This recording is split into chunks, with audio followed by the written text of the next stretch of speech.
Hola amigos, bienvenidos a Distrito C, el canal en que yo les voy a hablar todo acerca de la industria del cine, cómo se creó, incluso cómo ustedes pueden crear su propia historia. Me llamo Negro y les doy la bienvenida.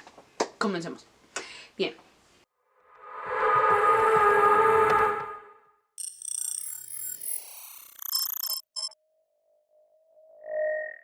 ¿Cuál es el propósito de hacer el cine? Bueno, generalmente sabemos que se hace con motivos para entretener al público o para vender alguna historia en particular.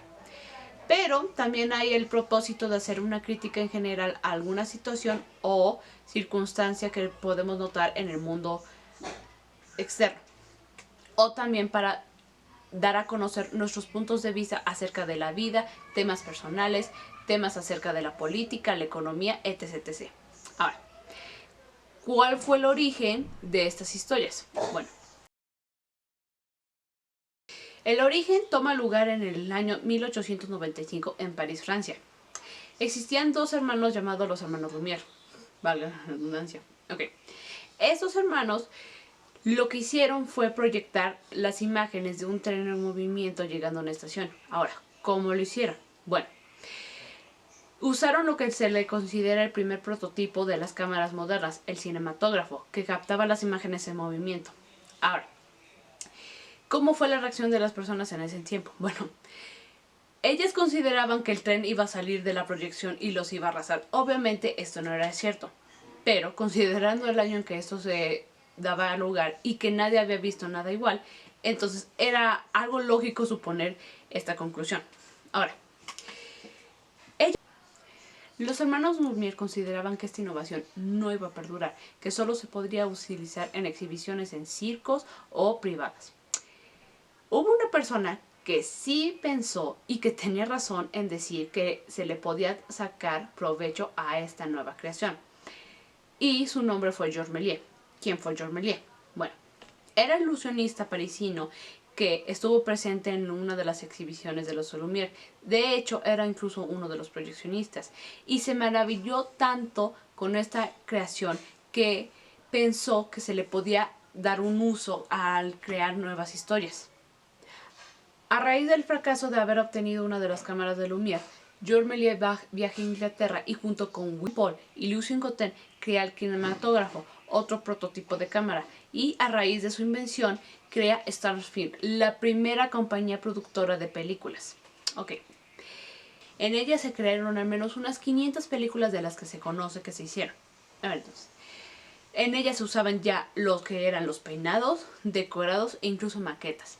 También Georges Méliès por accidente descubrió los efectos en cuanto a la edición, que son las animaciones, las disoluciones y el stop motion. Así es, exacto. Realmente impresionante. Ahora, ¿cuáles fueron sus películas más famosas? Ustedes incluso creo que pueden conocer algunas de ellas. Por ejemplo, está La Cenicienta y la más icónica de ellas, Viaja a la Luna, que está basada en la historia relatada por Julio Verne, los primeros hombres que viajan a la Luna. La historia se basa más que nada en los primeros hombres que viajan a la Luna. Sí, valga la redundancia. Ahora, ¿qué otras cosas podemos observar en estas películas? Incluso podemos observar que pintaban los rollos a mano para que tuvieran color, ya que todo estaba blanco y negro. Ahora, ¿qué es lo que pasa? ¿Por qué después ya no se conoce más de Georges Méliès? Bueno, corre el año 1914. Todos sabemos que en ese mismo año inicia la Primera Guerra Mundial, o la Gran Guerra. Sí, exacto. El conflicto en Europa. Y para Georges Méliès fue un golpe enorme, ya que dado el ambiente serio y deprimente, la gente ya no se enfocaba en ir al cine y no le interesaban sus trabajos. Los consideraban demasiado inadecuados para la época. Necesitaban cosas que se adecuaran más a lo que necesitaban saber acerca del conflicto actual. Para Georges Méliès, desgraciadamente, conllevó el fin de su carrera cinematográfica. Star Film se fue a la bancarrota. Ya no podía pagar a los actores y no podía seguir manteniendo su propia empresa, por lo que se vio obligado a vender la mayoría de sus películas a industrias que derretían los celuloides y los transformaban en los tacones de los zapatos que se usaban en ese tiempo. ¿Qué es lo que pasó con Georges Méliès? Bueno, también se vio forzado a trabajar en la estación de trenes Montparnasse en Francia, y solo fue hasta 1931 que fue reencontrado por la Academia de Artes Cinematográficas de Francia y lo condecoraron con la Luz de la Legión de Honor. Para más información acerca de la historia de Georges Méliès, pueden buscar en Wikipedia, no, no es cierto. Hay una película muy buena al respecto que se llama La Invención de Hugo Cabret. Algunos tal vez la conozcan. Fue dirigida por Martin Scorsese y es protagonizada por Ben Kingsley y Aisha Butterfield y Sacha Baron Cohen. Esta película narra la biografía de la historia de Georges Méliès y cómo es que se involucró en los inicios de la historia del cine. Ok, por si gustan verla. Ok, ¿existieron otros pioneros además de Georges Méliès? Claro que sí. De hecho, la primera mujer cineasta se llamaba Alice Guy Blanchet. Así es, como lo oyeron. Girl Power. Sí.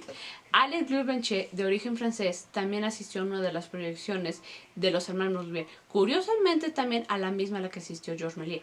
Y, al igual que él, se convenció de que esta era una nueva forma de expresar el arte y de contar historias. Ahora, ¿cómo hizo para crear sus historias? Bueno, ok. Le convenció a su jefe, Léon Gaumont, de crear primero tanto sus propios proyectores y de su propia compañía cinematográfica, Le Gaumont et Compagnie, exactamente, con las que al menos crearon al menos más de 700 películas, en las que no solo utilizaban lo que se le considera como los primeros sets, las locaciones y personajes ya con un backstory, sino que incluso ya creaba las narrativas o las primeras narrativas en las historias. Sí, porque Alice Guy Blanchet ya venía del teatro, entonces ella quería implementar historias un poco más complejas. Con ellas incluso creó westerns, comedias y tragedias. Hay dos películas de Alice Guy Blanchet que se les consideran emblemáticas en cuanto a su carrera, que son El Hada de las Coles, que según los rumores se le considera la primera película de la historia. Sí, no Viaja a la Luna de Méliès, sino esta, El Hada de las Coles, que incluso ustedes lo pueden encontrar en YouTube. Y La vida, nacimiento y muerte de Jesucristo. Sí, la primera película que narra toda la historia de Jesucristo. Ok, ahora, ¿qué pasó con Alice Guy Blanchet? ¿Por qué no escuchamos más de ella como lo hacemos con Georges Méliès? Bueno, desgraciadamente, y sí, es un tema delicado y controversial. Nos ubicamos en la época de 1900, sí, a inicios del siglo pasado, en la que las mujeres todavía no contaban con los derechos que los que se cuentan hoy en día. Y sí, que aunque ellas tuvieran los mismos trabajos que los hombres, no se les daba el mismo reconocimiento que a ellos. Sí, es un tema controversial, lo sabemos. Y sí, también se le puede considerar sexista, estoy de acuerdo con eso. Pero hay que tener en consideración, esa era la época en la que se encontraba. Las cosas están cambiando. Pero también, desafortunadamente, a Alice Guy Blanchet el comienzo de la Primera Guerra Mundial también le afectó fuertemente. Sus películas ya tampoco eran tan vistas como en los primeros años de su carrera, por lo que se tuvo que también ver obligada a cerrar su compañía. Y aunque ella hubiera querido continuar con su carrera en Norteamérica, ellos ya habían empezado a hacer sus propias compañías productoras que contaban con mayores recursos y más dinero de los que ella contaba. Y las películas incluso eran mucho más ostentosas que las de ella. Ahora, ¿qué es lo que hizo Alice Guy Blanchet después de esto? Bueno, solo se pudo enfocar en la educación y la crianza de sus hijos en Niza. Y antes de su fallecimiento en 1952 se le otorgó la Cruz de la Legión de Honor por la Academia de las Artes Cinematográficas, pero después de ahí no tuvo más reconocimiento que ese. Ahora, también existían otros pioneros además de estos dos singulares directores, como por ejemplo los fundadores de la Escuela de Brighton, James Williamson y George Albert. Ellos al principio eran solo fotógrafos que se ubicaban en playas turistas y se limitaban a capturar a los turistas que llegaban. Ahora, ¿qué es lo que hacían con estas fotos? Bueno, empezaron a trabajar con los ángulos y los emplazamientos y los movimientos de la cámara y dada esta razón se les consideran los primeros cineastas experimentales porque ellos empiezan a crear lo que se le conoce como el lenguaje cinematográfico que conocemos hoy en día. Ahora, ¿cómo lo hacían? Bueno, jugaban con todo. ¿Cómo querían que se viera la imagen? ¿A qué distancia? ¿Cómo querían que se moviera la cámara? Etc, etc. Y sí, más adelante veremos en lo que se basa el lenguaje cinematográfico. A grandes rasgos es cómo manipular la imagen de la cámara para hacer que la narrativa sea mucho más rica.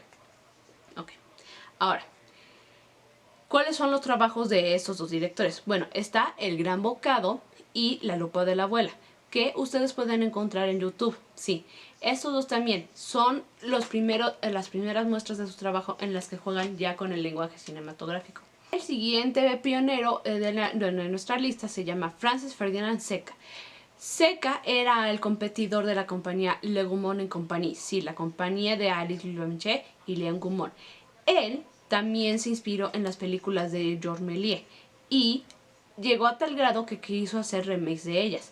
Pero lo curioso de él es que él fue el primero en que consideraba que el cine podía ser utilizado para propósitos comerciales. Sí, para hacer dinero, obviamente, pero también para contar historias acerca de 3 temas en particular: violencia, sexo y religión. Sí, los 3 pilares de la controversia, como se le llama.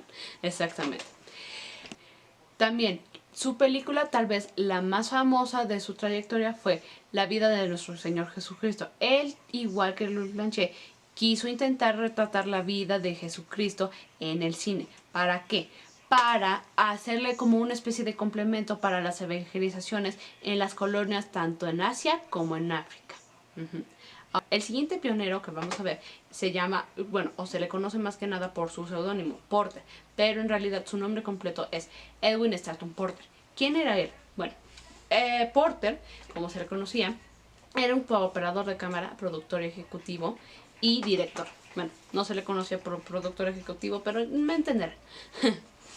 Él se basó tanto en las obras de Méliès, Seca y de los fundadores de la escuela de Brighton. Ahora, ¿qué es lo que hacía él? Bueno, él fue contratado por la Edison Manufacturing Company y él creía que con el elemento de la narrativa y de los planos cortados se podía crear una historia mucho más compleja, y se dice que a partir de esto se crearon los primeros vestigios de la edición y del montaje, que a grandes rasgos luego les contaré lo que son. La edición es más que nada el trabajo técnico de la película cuando les hablas, y el montaje es cómo quieres que se construya narrativamente, pero lo veremos más adelante, no se preocupen, todo relax. Ahora, Porter incluso ya trabajaba con las secuencias o las escenas, que son los cortes en cuanto a espacio y tiempo dentro de la historia. Más adelante les diré qué es la diferencia entre una secuencia y una escena, porque normalmente estas dos se suelen confundir o incluso a veces se llegan a pensar que una es la otra y viceversa, pero ya llegaremos ahí. Los trabajos más famosos que hizo Porter fue La vida de un bombero, en la que trabajaba no solo con escenas ficticias, sino incluso con montajes de escenas documentadas de verdaderos bomberos. Y también la que creo que también algunos de ustedes pudieron haber visto es la de robo o asalto a un tren. Sí. Esta es famosa porque en la última escena se nos muestra al ladrón del tren disparando al espectador. Sí, obviamente para nosotros conocemos que no hay un peligro tal cual, pero evidentemente en esa época todo el mundo se asustó al ver que un asaltante de un tren le disparaba al espectador. Obviamente esto no era falso, pero el efecto se inmortalizó y se volvió algo icónico y de culto. Por último tenemos a D.W. Griffith. Este pionero cuenta con mucha controversia, que más adelante les diré cuáles son este tipo de controversias.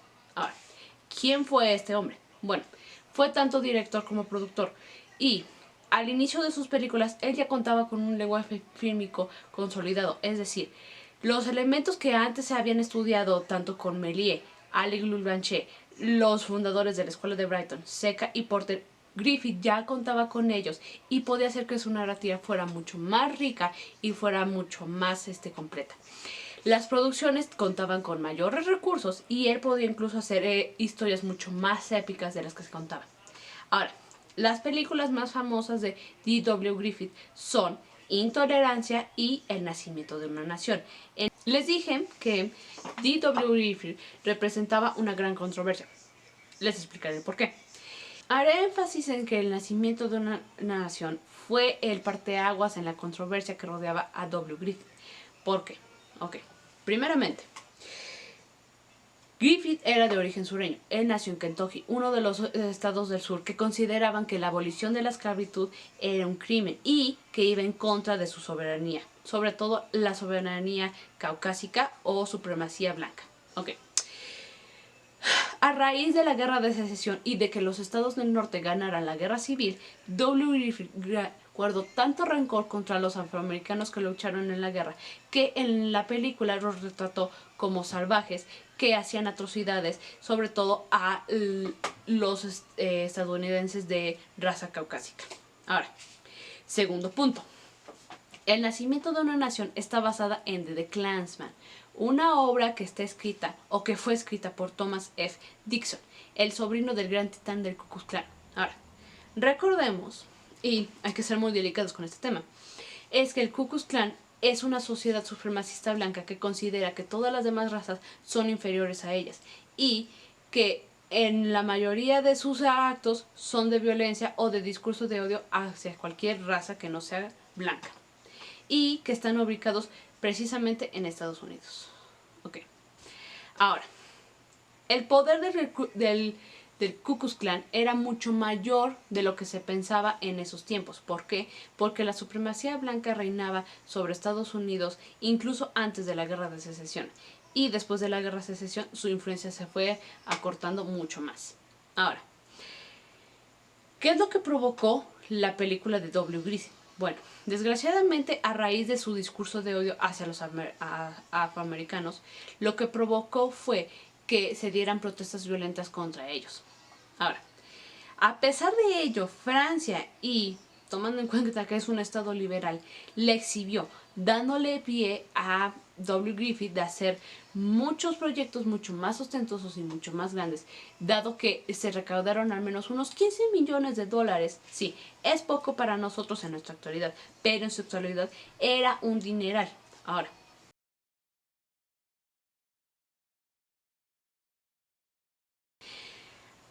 quiero hacer un dato curioso. Creo que incluso algunos de ustedes pudieron haber visto El infiltrado de Ku Klux Klan, en la que la película retrata que un afroamericano entra en la policía y se infiltra a través de vía telefónica en las líneas del Ku Klux Klan. Exactamente, sí, suena locura, pero incluso eso es una historia real. Una historia verdadera y es dirigida por Spike Lee. Ok. En una de las escenas nos muestran a los miembros del Ku Klux Klan viendo esta misma película, El nacimiento de una nación. Sí, suena locura, pero eso es lo que veían estas personas. Tolerancia marca un antes y después en cuanto a la historia del cine gracias a la narrativa que se le emplea, al contarnos 4 historias diferentes al mismo tiempo. Esto se logra más que nada a través del uso del montaje que Griffith perfeccionó de tal manera que al contar 4 historias relataban el discurso que él quería decir, que era más que nada el amor puede conquistar cualquier batalla y que el bien siempre triunfará sobre el mal. Las historias que nos marcan son estas. Primero, el nacimiento de Jesús, la familia en la época medieval, la caída de Babilonia y el epílogo de la historia. Ahora, estas historias, a pesar de las controversias que generaron, siguen siendo de gran influencia para los cinematógrafos de hoy en día. ¿Por qué? Porque todos los elementos que emplean también son usados en las historias de hoy en día. ¿Por qué? Porque Griffith logró que se materializaran de tal forma que ahora los elementos tanto de el uso de emplazamiento de las cámaras, de los ángulos, los sets para crear historias épicas se siguen utilizando hoy en día. Entonces se puede decir que a pesar de las controversias y del el discurso que se empleaban y que las consecuencias que fueron netamente fueron en sí malas en su momento y que lo siguen siendo hoy en día, podemos considerar a Griffith como el padre de la cinematografía moderna.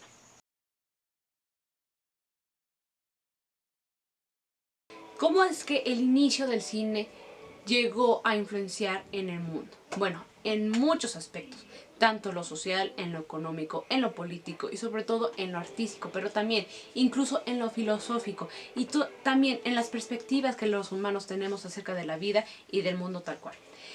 También podemos ver que cambió por completo la forma en que se relatan las historias y también cómo se expresa el arte al combinar tanto la música, el teatro, la arquitectura y otras ramas del arte que también sirven para expresar nuestra propia naturaleza y cómo es que expresamos nuestras ideas y nuestros sueños. Por eso se dice que el cine es un sueño hecho realidad. Y bueno amigos, ese ha sido el final de este primer video del canal. Espero que les haya encantado tanto como a mí me encantó hacerlo. Si tienen alguna sugerencia, algún comentario, déjenlas en la sección de comentarios. Si les gustó el video, pueden oprimir el botón me gusta. Si quieren suscribirse al canal para ver más contenidos, también está el botón para suscribirse. También pueden mandarme sugerencias de lo que quieren que haga para los siguientes videos, ya sea reviews, spoilers, consejos técnicos de cómo operar cámara, sonido o del arte o algún otro tema que ustedes quieran tocar. Todo se vale, ¿ok? Y los estaré viendo para la próxima semana, para el próximo video. El próximo...